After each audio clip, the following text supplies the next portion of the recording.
Well, hello everybody. Welcome to the inaugural Acton Academy NGATalks. Let's give it up. Let's go. Yes. Well, I get to be your host this evening. My name is Clint Runge, and if we have ever had the chance to meet, I am the proud parent, along with my wife Kristen, of 3 Acton children. I have Ruby, who is in Odyssey, Pace, who is in Discovery, and little Reggie, who is in Sparks, which is an accurate name because he is a firecracker. And so I just want to say, Miss Brittany, Miss Hannah, we know the strikes are coming. Like, we know the strikes are coming with him, so we're well prepared for that. But they're not here tonight. My family's actually at the production of Annie, which is down at the Lead Center tonight. In preparation for this week, we were listening to all the songs and the hard knock life and all of this, and we were talking about this evening, and Ruby had asked me, she goes, it's hard. It's hard to relate to an orphan, and she was trying to think about the show. And what we realized is we couldn't relate to Annie and her life, but what we could relate to was Annie, the hero. She's problem solving. She's resilient.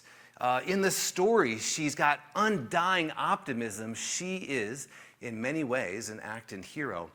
And I know many of you in the audience tonight are parents of Acton heroes or of other children. And, isn't it so much fun to just watch this journey that they're on? And, we see all these little moments along the way. They have their badges they're getting, right? They reach these summits, they move on, and it's so much fun. And then suddenly, all of a sudden one day, you reach a milestone like tonight. And for 2 of our Acton heroes, tonight is probably one of the biggest milestones of their journey. It's a night they're going to remember for the rest of their lives. And so I do want to say to Miss Nolan and Miss Gracie, thank you so much for letting us share in this with you. We know how meaningful this is for you and your family, and it is a real honor for us to get to be a part of this. Let's give them a round of applause. Thank you, genuinely. And also, by the way, thanks to you. You're here. It's a Friday night. It's March Madness, and there's like 130 of you in here, perhaps. So give yourself a big round of applause, too. You could be doing a lot of things. There's games and everything going on. Also, while we're thanking people, we do have to thank Lincoln Brian. I mean, this is a wonderful facility. If you've never been up here, it's the perfect place for this. So a big thank you to Lincoln Brian as well. On that note, if you do have to use the restroom anytime this evening, the men's facility is over here. And the women's facility is over here. Opposite. We have the men's over here and the women's over here. There we go. My right and my left. So if you do have to use it, just know they're on opposite sides. Just find your way to the back, and we will get that started. All right, so a little on what to expect tonight. All right, we have for you our headliners. We have 3 I Have a Dream for Lincoln speeches. I got to hear a little bit about them. They're amazing. You've got to see them. So do be in the room for them. You won't want to miss them. We're very excited to hear from Miss Isla, Miss Maria, and Miss Sunday. It is going to be awesome. Then, one big announcement from Mr. Zach. Ooh, yes, a big announcement. Okay, and then we will get to our feature speeches this evening from Miss Nolan and Miss Gracie, and they are powerful. So that's the lineup for this evening. We'll get to hear all about their next great adventure. And by the way, listen closely because it may just involve all of you as well. Yes, look at me throw these hooks out here for you. All right, well, if you've never been to an event like this, an NGA Talk, no stress, no worries, because nobody in the room has. Like, none of us. This is the inaugural one. It's the first one, so we're all learning, and we're all sort of figuring it out as we go. We were chatting earlier. This is the best one that Lincoln's ever had. So you got to be a part of it. You were here, and that's what we're doing. While this is our first, we are a part, as you know, a worldwide network of Actons, and they are all over the world doing NGA Talks as well. And tonight, we're going to record our talks.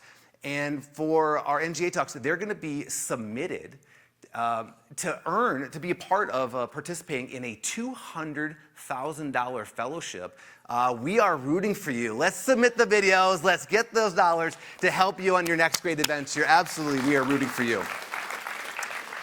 All right, in true Acton style, we need some, rules of engagement. We're going to record these videos. So I'll ask all of you, and maybe our heroes here as well, because we're recording these tonight, what do you think some rules of engagement should be? I see a hand over here, please. I can't see who you are because of the light, but listen with your eyes, ears, and body, and with full respect. Absolutely. The people who are giving these talks tonight have spent a lot of time on them. And the least we can do, right, is to give them our full attention. So thank you for that. Others who may have a suggestion. Over here, yes, yes? Yeah, right here, yes. Probably be concise. What's that? Be concise, yes. Well, if we do have some conversation on it, let's keep that concise because we do have a lot to get through. We do have 5 talks and plenty of other material along the way, so that is a good one.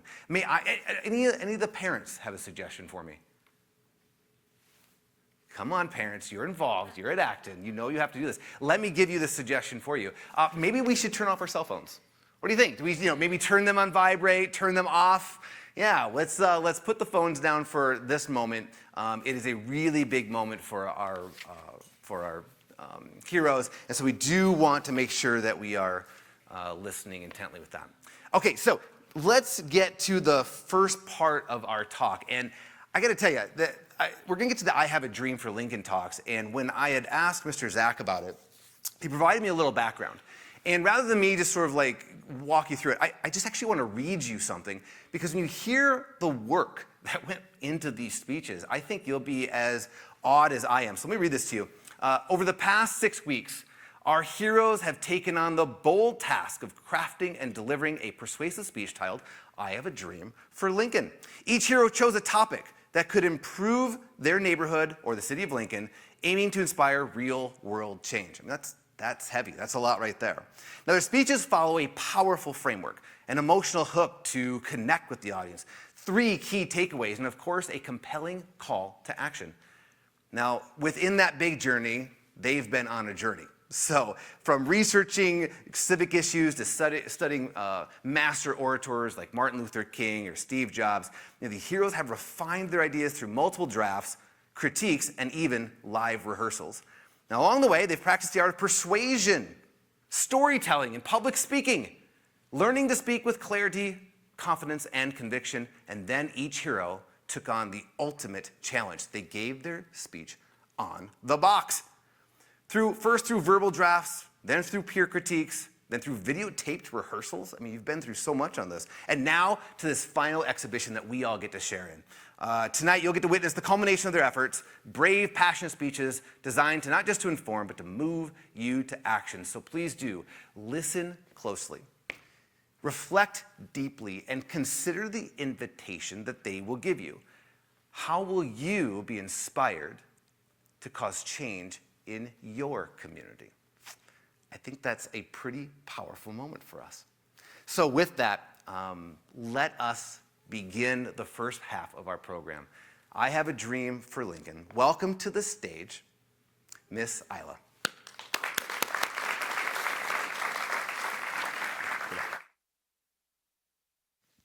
Hey everybody, thank you for coming.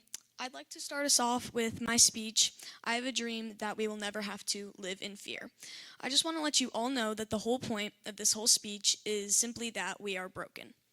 People are broken, the world is broken, but we can fix that if we try. Are you tired of hearing so many stories on the news every day about horrible crimes that are way too common? Well, you can do 2 things about it. You can turn the TV off and run from it, or you can get up and go do something about it with the rest of the people who feel the same way.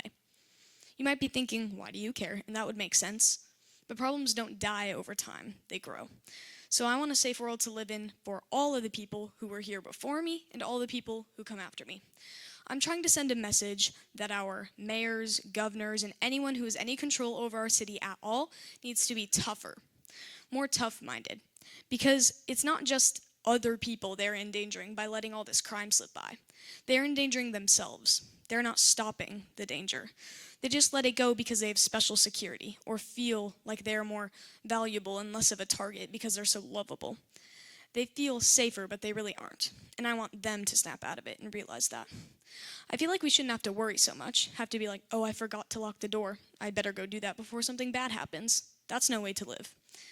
But instead of being able to just forget about all of that, it's a serious problem. And I don't want to scare people, I just want to aware people that there is a problem and it's not going to fix itself.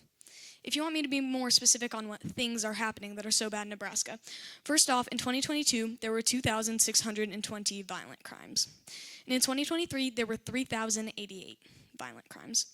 In 2024, there were 4,089. So as you can see, it's rising, and that's not a good thing. When I was in elementary school, the teachers spent more time telling us not to smoke and teaching us how to stop, drop, and roll than they spent teaching us how to be careful about walking home by yourself, or how to be careful if you see a man taking pictures of you in the park, and things that could actually be life or death or leave a permanent life effect on you. I just wish that people would stop raising children to not be aware of their surroundings and not be aware that not all people can be the nicest best friend ever, and that there's awful people out there that want to hurt them because they are younger. I don't know what goes through some people's heads when they decide that they want to harm children, but there's more of those people than you might think. Did you know that the average person walks by or is in the same room as 36 murderers in their life? I think that that's crazy. In 2024, a woman named Haley Christensen was murdered. She walked into her house after a long day of work only to be shot in the head twice. In 2024, a man named Savion Hopkins was shot in the chest walking down the streets of downtown Lincoln and died only hours later. His family never even got a chance to say goodbye. In 2023, an unidentified man kidnapped a 1-year-old baby and caused a car crash, killing 2 teenagers while going just about 110 miles per hour on the highway. Before you decide that you hate this topic and don't want to listen anymore, let me tell you something we can do to end this madness.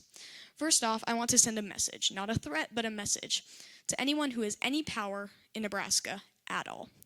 I want them to know that we want them to be tougher on horrible criminals that get no more than a fee and some community service hours. So many crimes in Lincoln are closed with the title of misdemeanor, which basically means it's less serious and less punishable. And some of those, every once in a while, is fine. It doesn't have to be a big deal. But 80%, that doesn't mean that 80% of the crimes aren't bad. It means that 80% of them are titled as not bad, but are still mortifying. That's absolutely not okay. And I know what you're thinking now. If 80% of crimes in Lincoln are punished to 1 year in jail, that means that only 20% of horrible crimes are punished to more than a year in jail. Now, I know that this is really painful, but please just think of all of the thieves, all of the rapists, all of the shooters, all of the kidnappers, and anyone who has decided to harm someone else for no apparent reason. Think about how some of them will never face justice, ever. So unless we want that to continue, I would suggest keeping that idea with you. I'm not saying you have to rush out of here and storm the Capitol, but just let it take up some space in your mind. I know that there are many other touching topics here today, like abortion, pollution, and so many other things that matter, topics that are very important. But I think that they all fall under one cloud of darkness: crime. As a result of the government not taking it seriously enough, people have lost their lives early. Some even lost their lives before they were born. Some have been good, faithful, hardworking people who have lost their homes, money, belongings, and fellow loved ones because of it. And that's not something to hide away in fear and hope that someone else fixes it. That's something that if we all get together and take action for, it will go down. As we close, I want to end with my favorite quote/words of all time. "For I know the plans I have for you, declares the Lord. Plans to prosper you and not to harm you. Plans to give you hope and a future." Jeremiah 29:11. Let those words sit with you and never fear, because one day all of the pain will disappear. Thank you.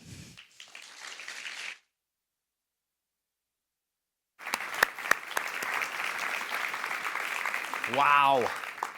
Wow. Was that stat that we will be in the room with 36 murders at some point? Did I hear that right? Wow. That is a stat, Ms. Sally, I will never forget that stat. That's one I will think about a lot, especially when I'm in a room with 130 people right now. But seriously, there's I understand the police have some training downstairs in the basement. It's like, I want to march you right downstairs right now and give the exact same speech to the police officers downstairs. Very compelling and very moving, so thank you for that. That brings us to our second of the evening. Please welcome to the stage Miss Maria.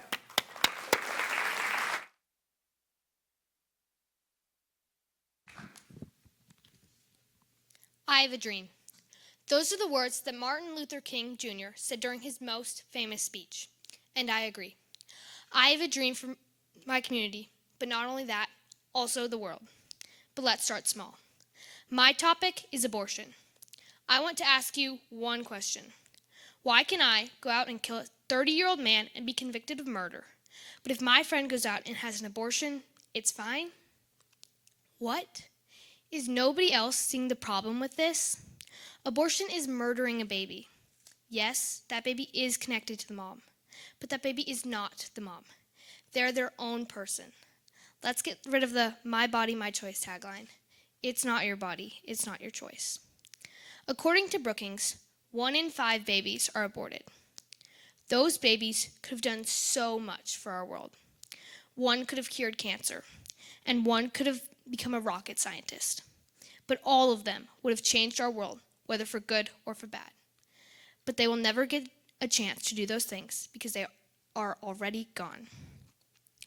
I believe that we can live in a world without anyone feeling the need to have an abortion. We often do not have accommodations for women who become pregnant while working or in school. In some situations, we've structured our systems to seem like abortion is the only option. Let me give you one example. When my mom became pregnant with me, she was still in vet school. She had a classmate who became pregnant a few months before she did. This mother then had her baby and went back to school a mere 1.5 weeks later. This woman should have been allowed to stay home with her child to bond with them and recover.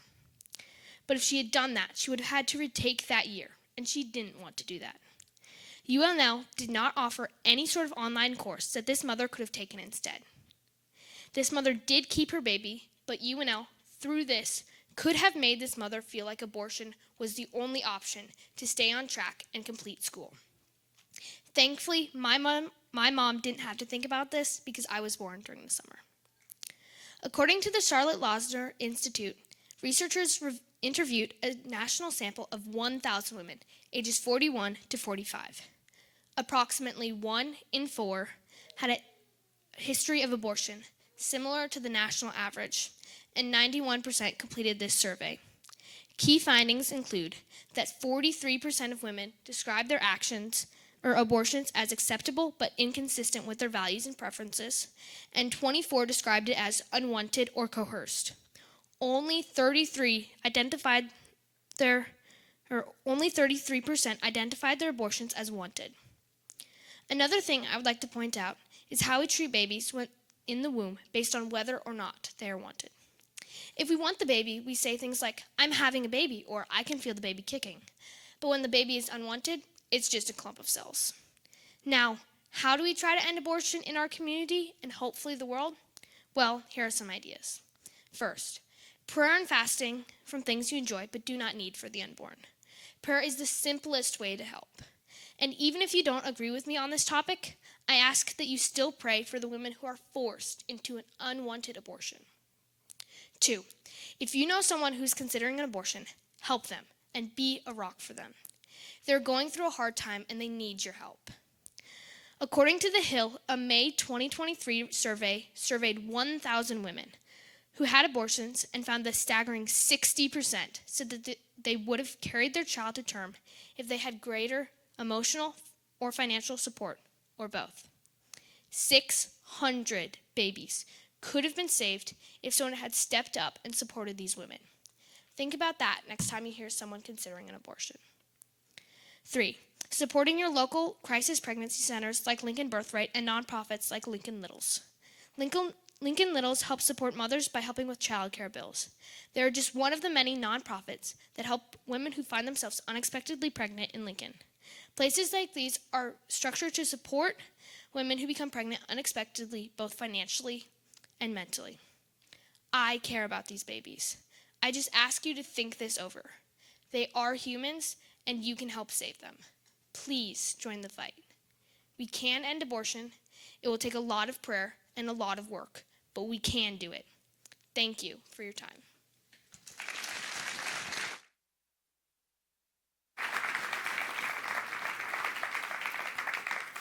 Wow, your passion for the issue is infectious. Thank you for that, Ms. Maria, for that powerful reminder of life. That is strong. And with that, one more for you. Welcome up to the stage, Miss Sunday.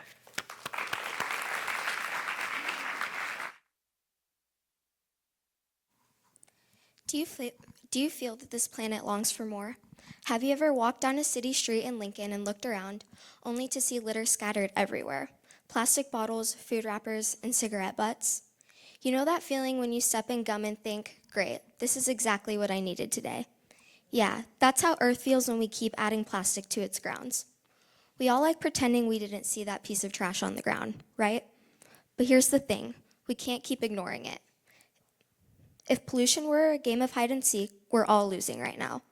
The sidewalks, parks, and even neighborhoods here in Lincoln are slowly being buried under waste. It's easy to ignore, but the reality is clear. The trash isn't just something you see, it's a danger to our health, our communities, and our future. You see it everywhere you go. Look around you when you're outside. Not just in Lincoln, but in California, I watched a child's face light up as they tried to catch a butterfly. But that butterfly was struggling to fly through the haze of smoke and plastic floating in the air on the ocean. It's heartbreaking to think that the things we could lose, our world, our future, our homes, simply because we don't make good choices. Yes, we don't want to admit it, but this is the reality of our city and world. It's disgusting. And who's responsible for this? Well, you're surrounded by the things that are responsible. As someone who studied environmental science and pollution since elementary school, I've seen firsthand the horrible effects of waste on our ecosystems. When we throw trash on the ground in cities, we're not just littering, we're polluting our homes, our streets, and our lives.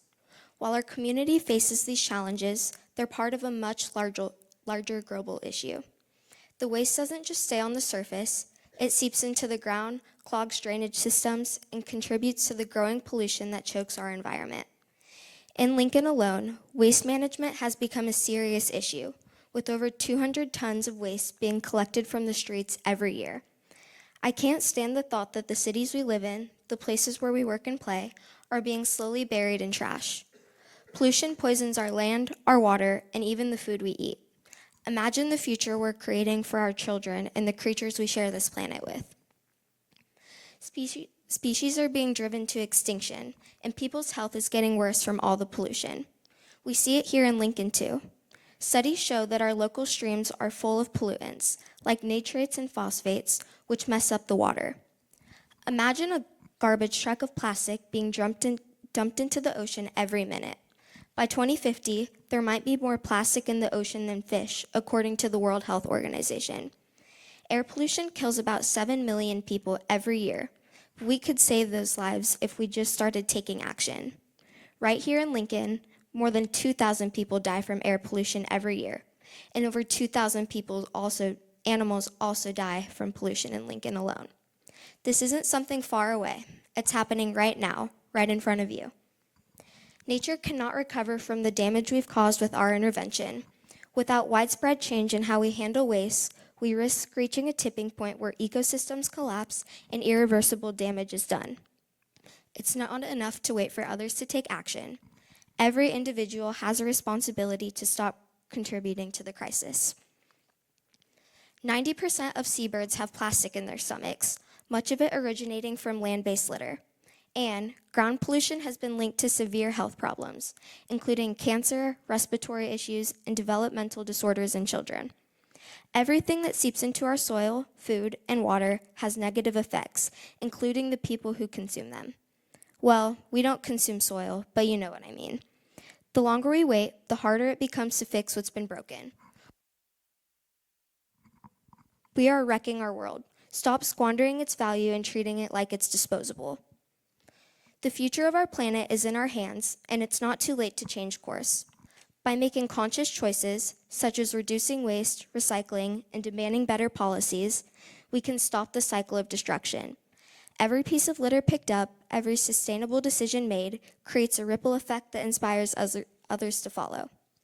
The economic impact of ground pollution is enormous.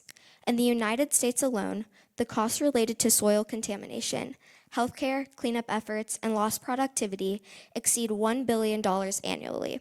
Here in Lincoln, we're seeing rising costs to clean up litter and waste in our neighborhoods, with the taxpayers paying bills for the increasing amount of trash. Collectively, if we decide to, we can rebuild a cleaner, healthier world and protect future generations from the damage we've inflicted. I know that was a lot of reality to take in, but let me end with this. The truth is undeniable. Pollution is not just a distant threat, it's happening right now in our cities, in our neighborhoods, and in the very air we breathe. From plastic choking our oceans to fume clouding our skies, to plastic even killing your pets, the damage we've done is pushing our planet to its breaking point. But here's the crucial thing. We have the power to change this. The longer we wait to act, the more difficult it will be to reverse the damage. Every small choice we make today, from picking up litter to demanding sustainable policies, can create the change we desperately need. We, as individuals and as a community, are destroying our Earth. It's time for us all to stop taking it for granted and treating it like it means nothing to us. Now, before you say, I'm just one person, what difference can I make? Remember this, even the smallest pebble can make ripples in a pond, or in this case, a sea of plastic. The responsibility falls on each of us. We can't afford to wait for someone else to take action. The future of our planet and our health and our communities depend on us rising to the challenge now. If we don't act, we risk leaving a world far worse than the ones we inherited. So, the time to act is now. The next time you see a piece of trash, don't just pass the blame, because pollution only matters when you're picking up a dollar bill, so let's clean up before it costs us all. The Earth won't heal itself, and we can't heal it if we keep ignoring it. But here's the big question. Will you choose to start protecting our future, or are we going to keep pretending the planet is just a big trash can?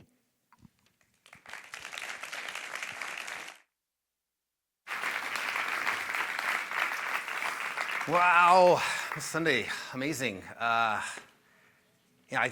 wish I was that aware of trash when I was that age, right? The attention that you're giving that issue, it's remarkable. And thank you for the list of things. And thank you for not recommending that maybe we call it the Gulf of Garbage next. Thank you for, a few of you got that. Thank you. Too soon? Too soon for some of you? Okay. All right.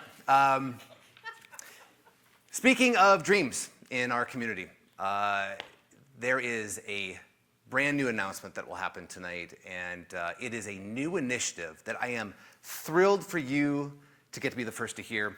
Welcome up to the stage, Mr. Zach.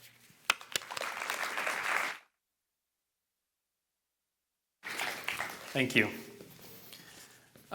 Before I start, I just want to give our 3 adventure heroes one more round of applause as well. Hold on. As well as the other adventure heroes that are in the room tonight. So what you guys might not know is that the 3 of them were selected from the entire studio and voted on by their studio mates, and they had to rush through this process in order to be ready for tonight. So they started at the beginning of this session and made their way through. So instead of a full round of applause, let's just do 2 good claps for them. Awesome. So as I mentioned, tonight, you've already heard from a few future leaders who will undoubtedly change the world someday and already really are. And in just a moment, we'll hear from 2 more heroes. 2 heroes preparing to embark on their next great adventure. But before we do, I would like to just take a moment here and reflect back on how we got here tonight. I'd like to take you back to June of 2021. We had just completed our 5th exhibition, marking the end of our first school year, which had just begun in November with 6 brave heroes in a small studio space. We ended up finishing the year with 15 learners that year, and we're under construction to add additional studio space as we prepared to welcome even more heroes in the fall. Might sound familiar to where we are right now. As we reflected on that whirlwind of a first year, I sat down and I penned an open letter to the city of Lincoln and families like ours in our city. I entitled that letter, Building a Fiercely Independent School in Lincoln, Nebraska. And I was reminded of that letter recently as I had lunch with an Acton dad. And at that lunch, he said two things that made me pause. The first came early in our conversation, and he said, I really just need to give you a simple compliment. Simple is a little bit of a catch here. And I quote, choosing Acton was single-handedly the best parenting decision my wife and I have ever made. How do I even respond to such a statement and a simple compliment? I did the best I could, and I said, thank you. Thank you. The second came later in our conversation, and though not specifically pointed at our Acton community, it still hit me just as hard. And he said something to the effect of this: our country desperately needs more Actons. It desperately needs more Acton graduates. And ultimately, we need more strong leaders. And he finished by saying, the future of our country depends on it. His words reminded me of exactly why we started Acton, why Heidi and I embarked on this journey, why I wrote the letter, and why Heidi and I are driven to grow this community of like-minded families. I want to share this letter with you guys. Some of you might remember it, some of you might have read it in the past, but it captures the heart of why we do what we do and what has gotten us here tonight. Dear Lincoln, we are building a school that is redefining education. Traditionally, education has focused on standardized test scores and memorizing facts, control, regurgitation, and oversight. At Acton Academy Lincoln, it's about deep learning and bringing a love of learning, true mastery, back to the forefront. But more importantly, it's about raising the next generation of leaders that will bring us closer, not further, from our founding ideals for America. It's about raising humans to be personally responsible, respect individual liberties, and value freedom of religion, and exude patriotic reverence for country. This defines the spirit of the community and school that my wife Heidi and I have started to build here in Lincoln, Nebraska. We will be a school for anyone, but I know full well we won't be for everyone. But before Acton, we were simply two parents seeking an education option that would help us raise happy, healthy children who wouldn't be placed in a box or set at a desk to passively take in information for the next 12 years. We wanted them to be the driving force of their own education and discover the world for themselves. We longed for them to be personally responsible for their decisions and the consequences of said decisions. We also prayed for our children to know what they believed and how to defend those beliefs, know what they stood for, and ultimately know why they were put on this earth. We wanted them to do all of this while loving everyone who stood in opposition to their beliefs, and lastly, understood why it is vital that we have the freedom to believe and worship in our own way in our country. Speaking of country, we were seeking an education option that taught them to love their country and its true history, perfect or imperfect. As we set out to build this school, we knew that it had to be an independent, exempt school. We wanted freedom to build a powerful and freer community than the confines of a state-mandated curriculum, standardized testing, and bureaucracy. Why? Go back to my first paragraph again. We are not here to teach your child to hate their country, their race, their religion, or their gender. In fact, we aren't here to really push any agenda at all, unless you consider that first paragraph an agenda, and then we are here to push the hell out of it. Why? Because critical thinking leads to good decisions. Good decisions lead to the right habits forge character, and character determines destiny. Acton Academy Lincoln exists to empower character-filled human beings for life. Our graduates will be the leaders our country needs to help America finally live up to her ideals, allowing freedom of religion and individual liberties to live on for future generations, and have personal responsibility return home to the home, the workforce, and ultimately society as a whole. That was our vision when we started Acton 4 years ago. And after 4 years of building and refining, we now see an even greater opportunity in front of us, one that goes beyond Acton's walls and ultimately reaches past Lincoln city limits. The seeds for Heidi and I that started as desiring longer recesses than 10 minutes for our kindergartners and desiring to not spend our evenings tied up with hours and hours of homework have blossomed into far grander mission, raising the next generation of leaders that our country needs. With each passing year, and on nights such as tonight, I realize that we march forward toward that vision. But we also have become increasingly aware that we can't accomplish this goal on our own. We need more families, resources, and a greater reach to truly raise a generation of world changers. So today, we officially launch NextGen Leaders of Nebraska, a statewide nonprofit created with our good friends Anne and Brianne, that are somewhere over here, of Nebraska Ag Academy. Yes, this nonprofit will benefit Acton and the Lincoln community and families like yourselves. But our desire is to provide opportunities for all Nebraska youth statewide as we seek to empower and equip Nebraska's next generation of leaders by increasing access to alternative education options, fostering entrepreneurship through business fairs, and to allow for more individuals to attend summer camps and other specialty programs to help them develop the skills to fully step into their next great adventures. This is where Nebraska's future rises. So if this mission speaks to you, and I'm sure it does because you're here, and our Acton families, most of you, if you believe in raising the next generation of leaders, then I invite you to join us.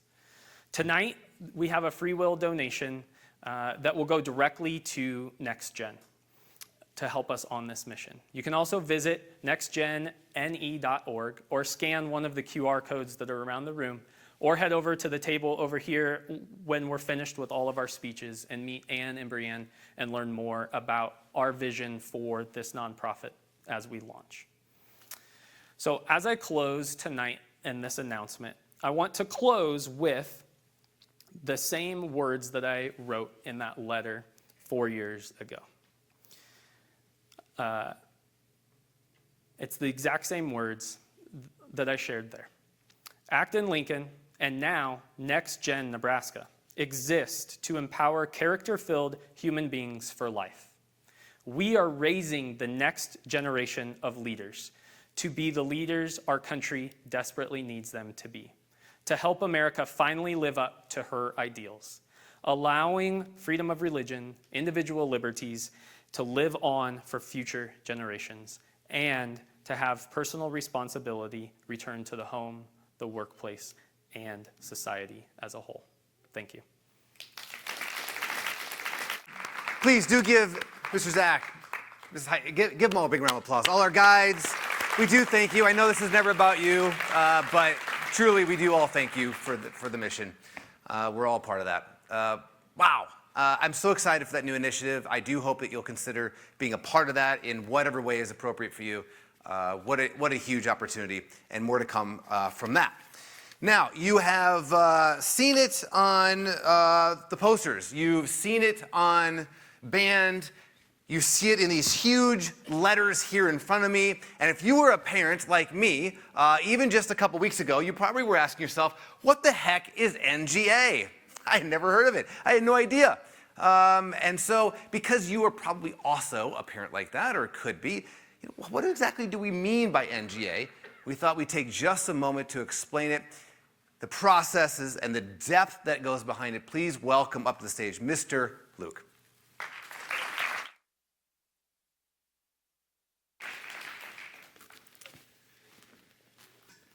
So in most traditional schools, young people spend their high school years working towards a transcript, building a GPA, and getting the right test scores to allow them to move into a college experience. And for the past few generations, obtaining a college degree has served both as a meaningful rite of passage and as really a useful stepping stone for life and career. But in today's world, the allure of simply possessing a college degree for its own sake is quickly fading, which creates a void in these critical years of young people's lives. However, this time does not need to be wasted or simply spent waiting around for real life to begin. Instead, if equipped with real-world skills and fueled by deep passion, young people can attract incredible opportunities and accomplish amazing things.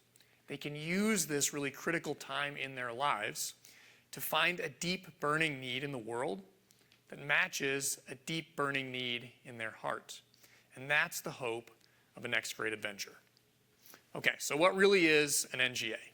So from here forward, every time you hear NGA or next great adventure, I want you to bring it back to this idea of the hero's journey. And in particular, I think it's helpful to think about that part of the journey where a hero is returning home after the road of challenges, and now they're changed, and they're equipped with new skills and new knowledge, and ready to take on another adventure. And at Acton, heroes really in every studio are working towards an NGA in some sense. It's often as simple as earning a Quest badge or moving to the next studio.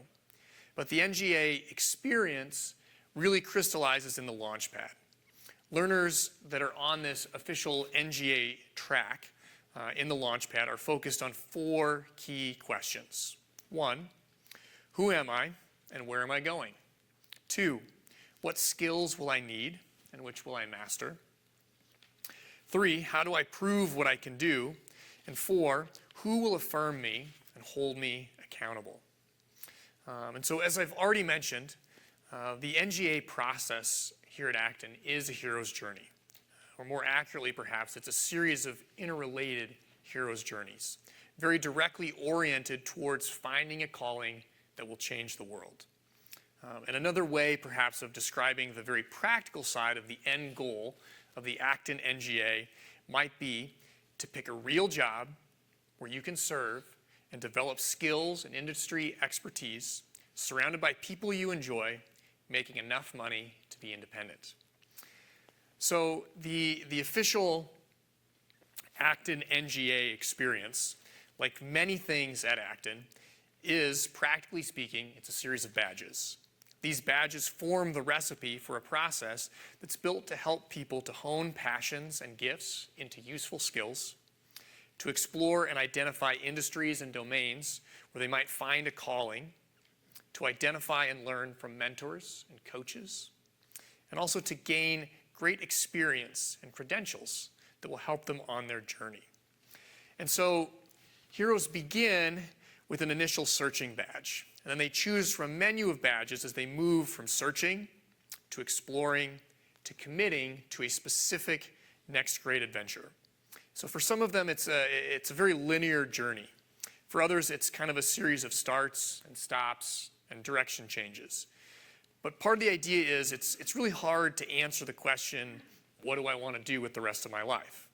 So instead, heroes take stock of their skills and passions, and they find a place where those things could fulfill a real need in the world. You might think about kind of the left side, I guess, as you look at the screen there. They're figuring out, what am I good at? What do I love? And then, even if they're still feeling a little uncertain, they pick a direction.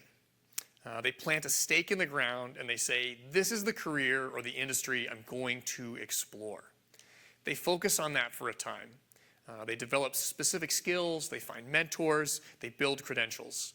And maybe they find that that is the perfect fit and it becomes a launching point for a much bigger adventure. Or maybe they find that it's not the thing for them, so they make a small adjustment.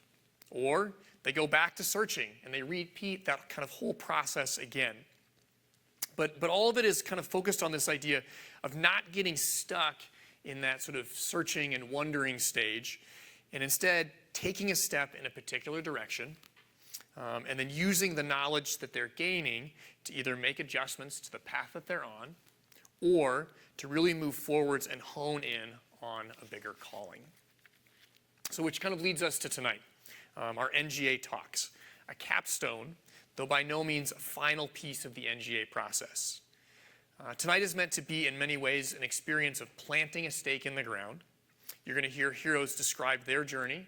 They're going to pitch a clear next adventure. They're going to ask for some assistance, and they're also going to make a promise to give back. And as Clint also sort of mentioned earlier tonight, it's worth noting that these talks are going to be shared, or they're going to be recorded so that they can be shared and submitted to a network-wide NGA fellowship contest. Last year, there were 33 launchpadders around the world that received NGA fellowships to help make their dream a reality. Those were worth a total of more than $200,000, with some individual heroes receiving more than $40,000. So, as I wrap up, it's perhaps useful to really think of NGA in two different ways. On one hand, the NGA is a series of badges and processes that make up a critical part of the high school experience at Acton. They're directed towards that ultimate goal of finding a calling that will change the world. But on the other hand, NGA is a mindset. It's a way of approaching life as a hero's journey. And really, all of Acton is a series of interconnected, overlapping next grade adventures, all of which are aimed at setting heroes up for a life that's full of next grade adventures. The NGA process might be the final adventure at Acton for many heroes, but it's really intended to be a jumping off point for young people to live their lives intentionally pursuing the hero's journey. Thanks.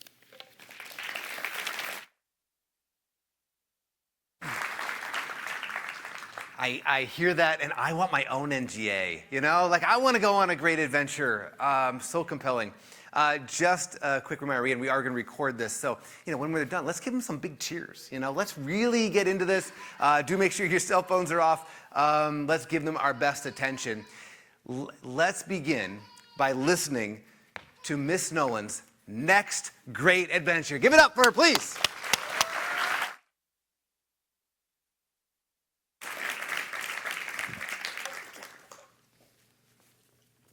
In September of 2020, I woke up like any other day, but that night I planned on it being my last. For a long time, I'd been struggling with my own mind, my own thoughts, and that day was no different, completely unaware of the events that would unfold in the next 12 hours.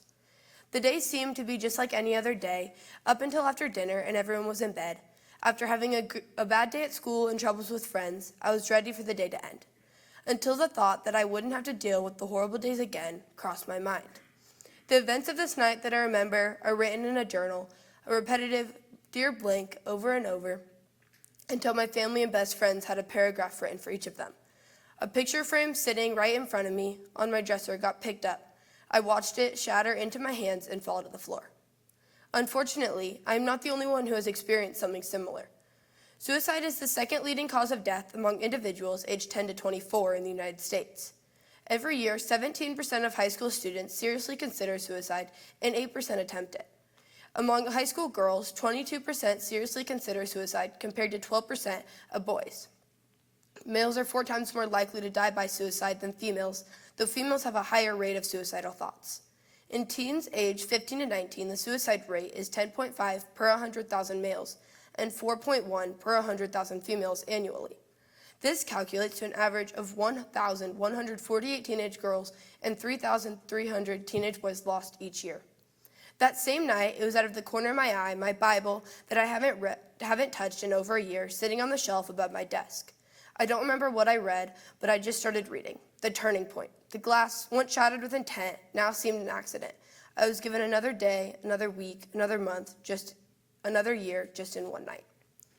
No, I didn't start to read consistently or go to church or go to a youth group every week.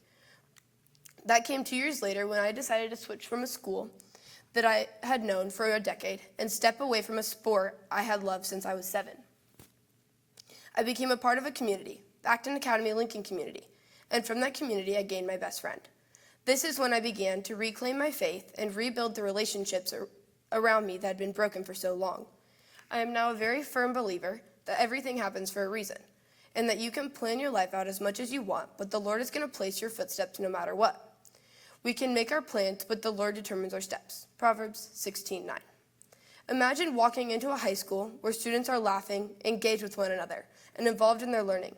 Teens are passionate about sports and extracurriculars, excelling without the constant pressure of grades or homework weighing on their shoulders. Suspensions have dropped dramatically, fights haven't had to be separated in months, and students are genuinely happy to be living life. What if we started offering counseling and care for all students? What if we hired teachers who create a welcoming environment for everyone? In such a space, students struggling with their mental health would feel safe and comfortable reaching out for support. This vision can become a reality if we come together. Specialists in the psychology field, mental health professionals, teachers, school leaders, and parents. I've experienced it firsthand being shut down at the sound of the word depression. I've seen how mental health struggles can be dismissed. I've lived through the motions of day-to-day life while losing myself bit by bit. Through faith and trust, I found the strength to rebuild myself and my life. I believe that this foundation can help others to do the same. Doesn't every student deserve that opportunity? The question often arises, is mental health preventable or curable? The simple answer is no, but it can be managed. The best way to help someone who is struggling is to put yourself in their shoes. Empathy is a superpower. By sharing my own journey and the support I needed, I can be the person who helps others and grow to become that person that I needed by my side. Now, you may ask, how are you going to become that person? What is it going to take to follow through with all of those goals? I know it's not always easy to decipher whether or not something is a passion or just a hobby. The definition of a passion is a strong and barely controllable emotion. For most of my life, I've envisioned myself becoming a teacher. I love the idea of helping others learn and grow, and I've always been told that that was a natural talent that I had. As I reflect back, though, I feel like that was always me taking the easy way out, knowing it was something that I was good at, but not something that I would be excited or passionate about. As I began to take a deeper dive into learning about who I am and learning more about myself, I discovered how much that interested me. Not just learning about myself, but learning about others as well, understanding human behavior, emotions, and mental processes. Realizing that my passion had begun to shift away from helping others in an education standpoint, but more in a psychological standpoint. Now, this wasn't an overnight shift, but started to unfold as I began truly reflecting on what I enjoy learning about. The more I explored the topics of the complexities of the mind, the way people interact, and how mental health shapes everyone's lives, a passion began to spark. Psychology changed from just something I knew about to something that felt both empowering and personal, and now feels like the path that I've always been meant to follow. At this point, I don't have access to a shadow or intern at the level of career that I want to go into.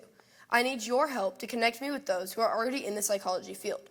I was given a connection to someone who previously worked in the industry, and the outcome of her asking for other connections didn't work out. I was connected with a school therapist, emergency psychiatrist, and clinical psychologist, and all came back with liability concerns and safety concerns as I'm still 16. As a 16-year-old, I haven't found the ability to work in a hands-on learning environment, especially when it comes to psychology and the medical side of careers. My ask is for connections and a paid internship to build my skill set and start to make something of my passion. My dream connection would be in the field of sports, being able to work under someone working with sports teams and players, understanding the impact that sports have on students and athletes both mentally and emotionally. I am very excited to learn about how sports psychology can be applied in order to enhance the performance of athletes, build strength, and help the players to navigate through the challenges of pressure. Having the opportunity to intern with someone in the field would provide me with valuable hands-on experience, which would allow me to observe and then contribute to the mental strategies that support athletes. I am very eager to explore how psychology and sports medicine come together in order to support athletes' well-being on and off the field. When connected with someone that I have the opportunity to work under, In Shadow, I promise to create a plan on how I'm going to stay on top of my work and make building my skills and continuing to learn my top priorities. I promise to continue advocating for teenagers' mental health, ensuring that they all receive the support and understanding that they deserve to thrive. By working with an experienced professional, I will actively seek out new opportunities in order to learn from the experiences and gain practical insights into the psychological challenges teens face. I promise to walk into this internship with an open mind, strong work ethic, and a passion for understanding the different journeys all teens face. Through this experience, I not only will build my knowledge and skills, but I also continue to deepen my commitment to being an active advocate for teenagers, amplifying their voices and creating a more supportive environment for all to feel like they are heard. A question that I have been asked recently by many is, where do I want to be in 5 years? What do I want to have accomplished by then? It got me thinking about how ever since I was in kindergarten, I was always looking forward to what was next, what was ahead of me, excited about the future. Although, as I've gotten older, the more the excitement started to shift into fear. Not knowing what lies ahead began to feel overwhelming. Now, as I approach a new chapter in my life, I've begun to realize that the future isn't something to fear, but something to embrace. I'm excited again, ready to start focusing more on the present and work towards the goals I have set. The future holds so many possibilities, and I'm so eager to take the first step into finding what those possibilities are. Thank you. A very worthy next grade adventure, Ms. Nolan. I am thrilled for you. This is, who knows where it goes from here, right? But what a launching point. I am so excited for you. Well, with that, let's listen to our final, certainly not least, but our final of the night, the next great adventure from Miss Gracie.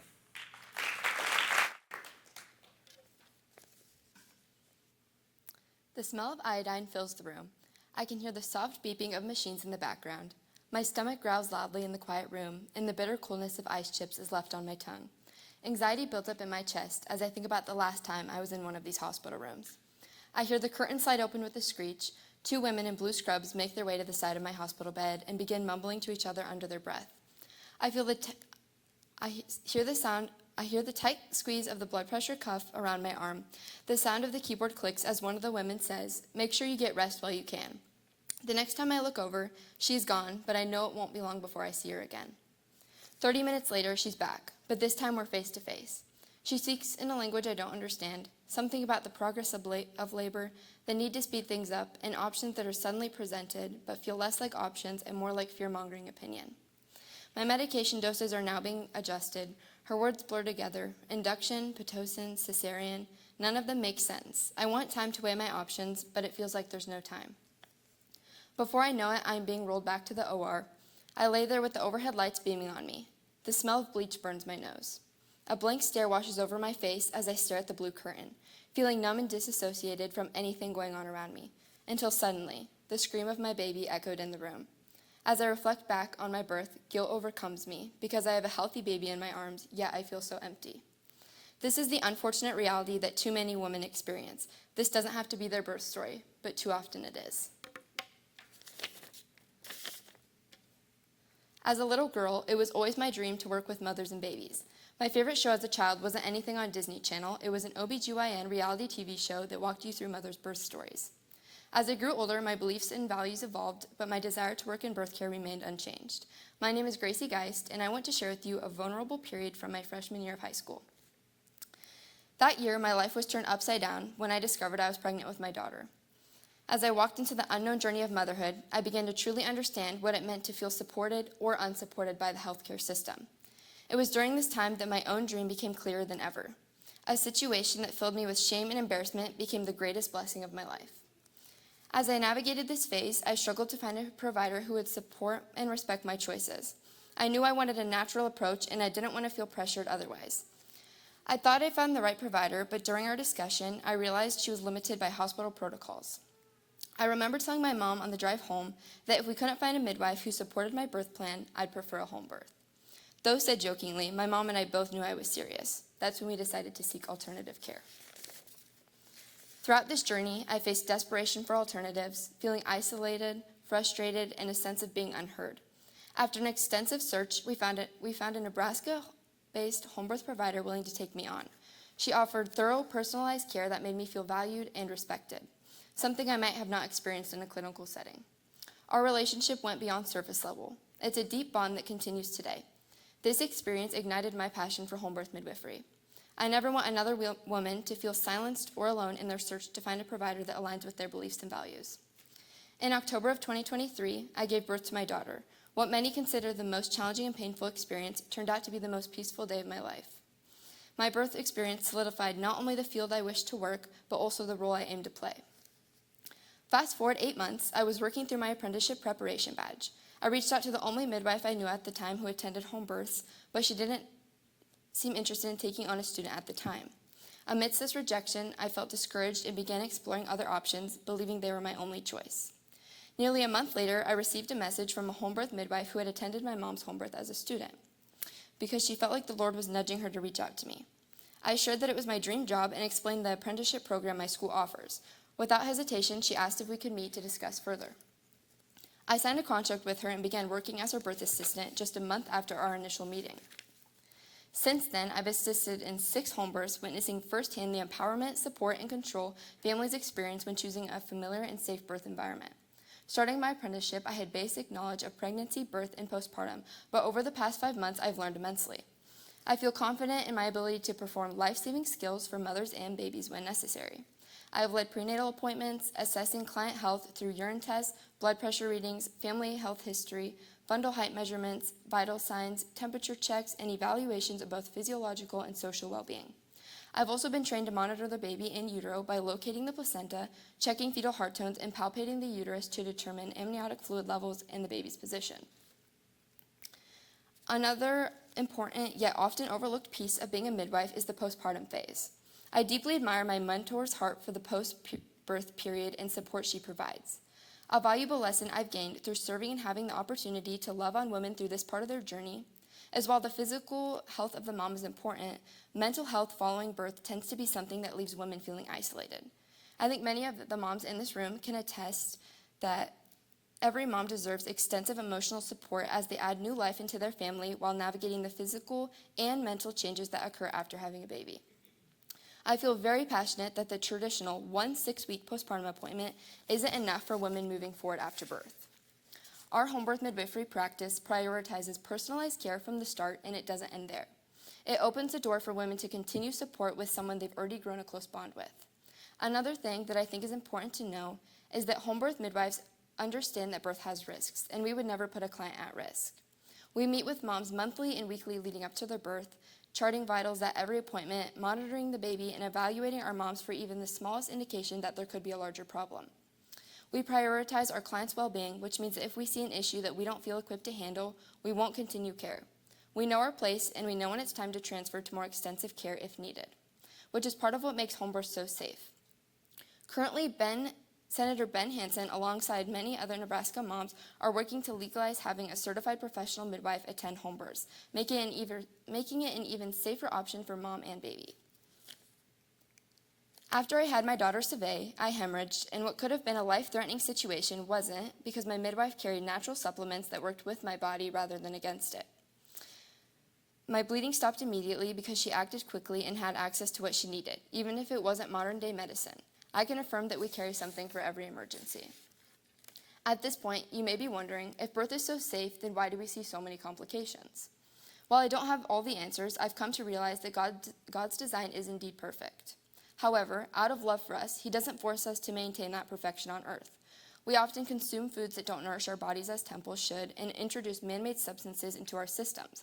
By doing so, we work against God's design, which ultimately can lead to potential for failures.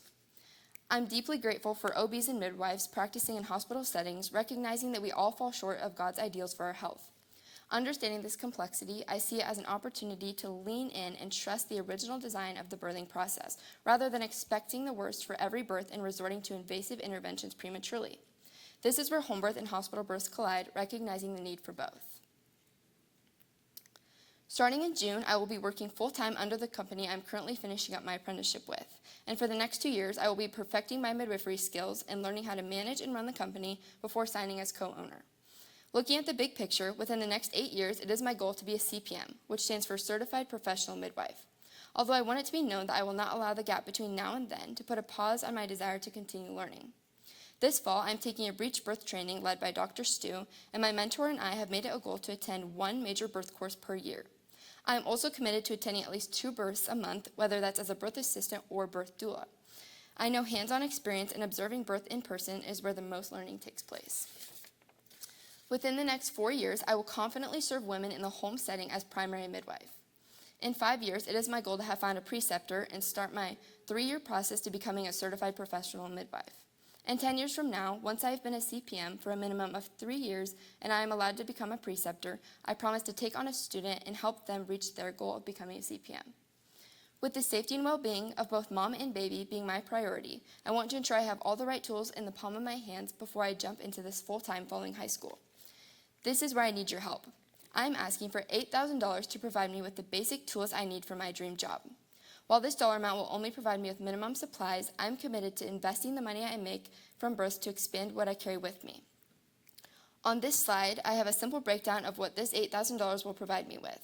This includes basic supplies for emergencies, charting, taking vitals, monitoring babies, basic birth needs, suturing, business essentials, immediate postpartum care, and continued training and education for the next year. In return, I promise to continue educating people and standing up for the right to home births in Nebraska. I promise to lead by example and show other young heroes that if the way to your dream isn't already paved, then you can pave it for yourself.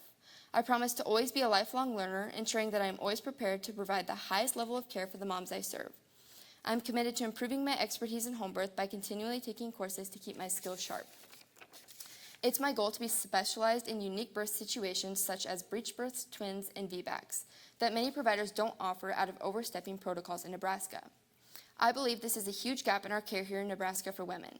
We know there are safe alternatives in the hands of skilled midwives for women that are otherwise not being utilized. Through investing in my education, I can maintain the knowledge necessary to support families during such a sacred life event. I'd like to thank you all, and I hope that you will stand alongside me and the expecting mothers of Nebraska as I work on gaining the tools and knowledge I need to provide more women with another option.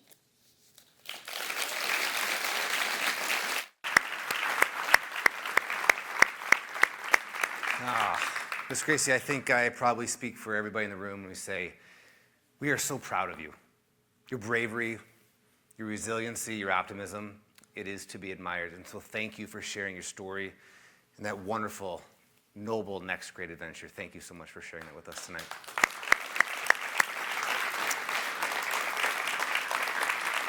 Now, as you heard from both of our NGA talks, there are some asks, and maybe you're sitting out there right now, and you're listening to these next great adventures, and you're thinking, you know what, I have a connection, I have a resource, I have some advice.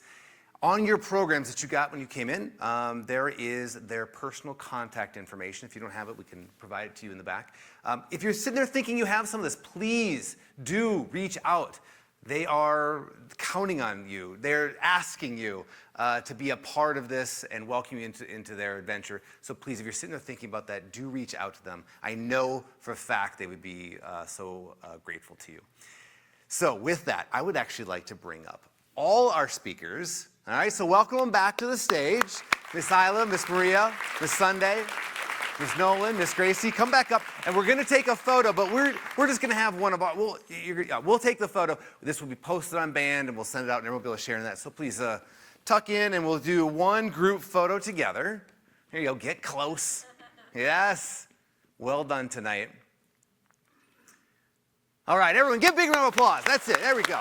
Thank you, thank you, thank you.